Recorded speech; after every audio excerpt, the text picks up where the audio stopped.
One of the first coping skills I ever used to kind of help regulate myself was deep breathing. And it's so crazy because I've been in and out of therapy pretty much since I was 5. And when I got into like middle school, that was when I started hearing things like take deep breaths, um, coping skills and stuff like that. And like I always heard my therapist say these things, but I never did them. But one day I was having a lot of these spiraling thoughts, and I just was so exhausted of letting my mind control my mood and control how I felt about myself.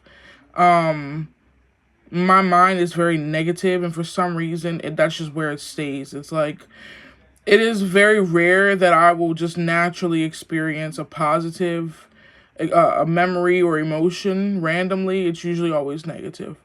But on this particular day, I was just so tired of it, and I was like, I'm so tired of this.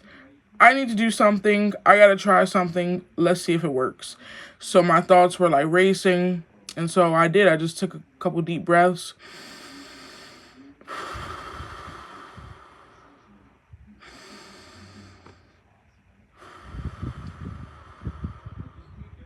And I did that a few times, and all of a sudden, it was like when I came back, it was like all that loud noise had just like decrescendoed, and I was like, whoa, this works. And so when I learned that it worked, I kept doing it. My second coping skill that I've learned is not attaching myself to my thoughts. When I'm moving my body and I'm doing something, whether it's laundry, cleaning, writing, dancing, walking, my mind goes into this state almost like when you're driving and you kind of just like you're driving, but you're also not there at the same time. That's how it is. So it's like when I'm doing something, I don't get attached to my thoughts. But if I'm sitting here doing nothing, or I'm bored and there's not really anything stimulating me, that's when I start getting really attached to my thoughts.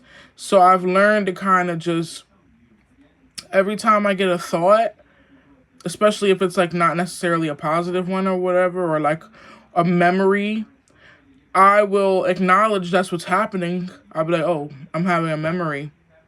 And then I'll just go back to doing what I'm doing. Like, I don't go with the story anymore, and that's what I used to do. It was like every thought needed to be answered, every memory needed to be played out, and it's just not true. So I've learned to kind of just let it come in and let it go, and that has provided me a lot of relief.